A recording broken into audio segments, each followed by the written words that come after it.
Hello, this is Chef John from foodwishes.com with Minute Chocolate Mug Cake. That's right, and by minute, I mean 45 seconds. And while I'm not the actual inventor of this method, I do play that person on the internet. And I think you're going to be very excited at what I've done here, because unlike most versions of this instant cake, this one does not have the texture of a hockey puck. All right, so check it out. This really is kind of amazing. So step one, we're of course going to make our cake batter.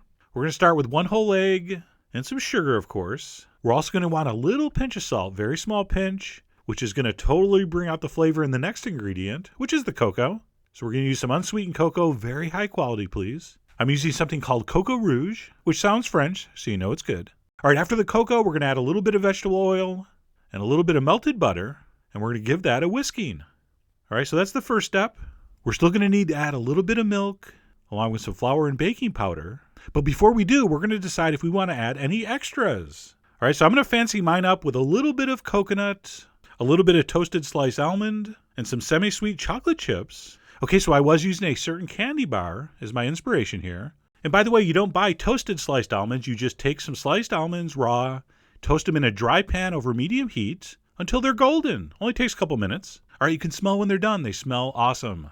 But anyway, like I said, once that first step is mixed, you can go ahead and add pretty much anything into here. So I went with coconut almond chocolate chip, and then we're going to add a little splash of milk and mix that in. All right, so I'm going to take a spatula and or spoonula and mix that thoroughly.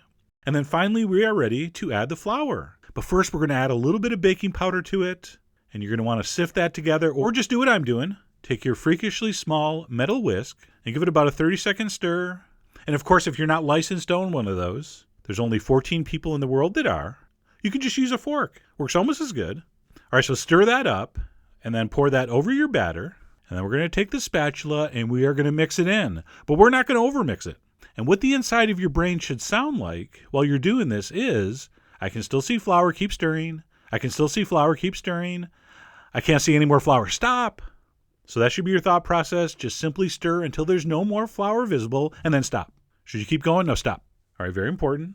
Don't overmix. And at that point, we're going to divide that between 2 coffee cups. And I know we're calling this a mug cake, and you could certainly use 2 mugs, but I used a cup, and I can't call it a cupcake for obvious reasons.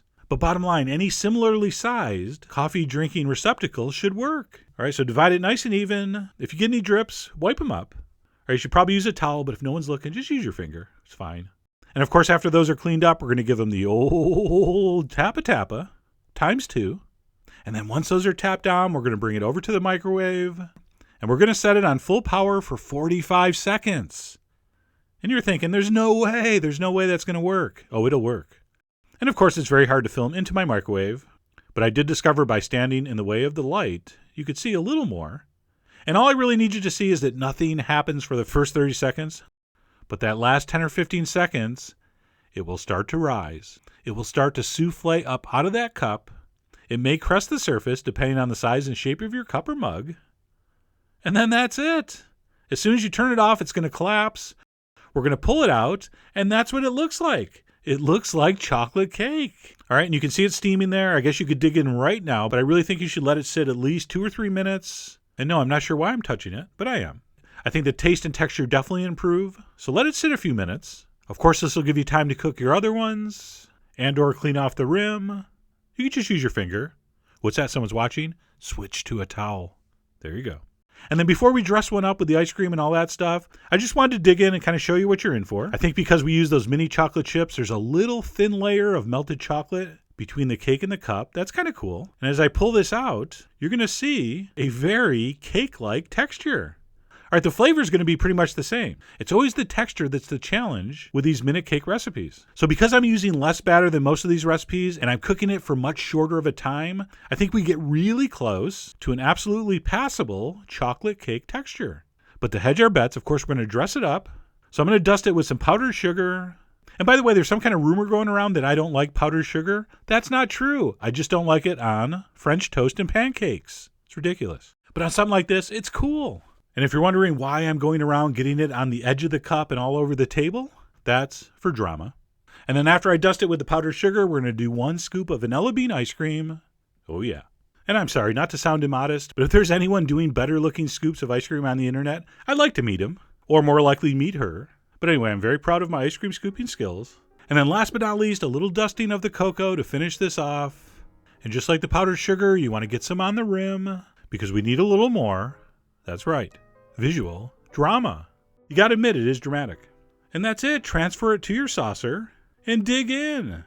And take it from someone who ate one of these. It was really good. I mean, what's not to love about warm chocolate cake, especially one spiked with coconut almonds and chocolate chips, topped with some melting vanilla bean ice cream?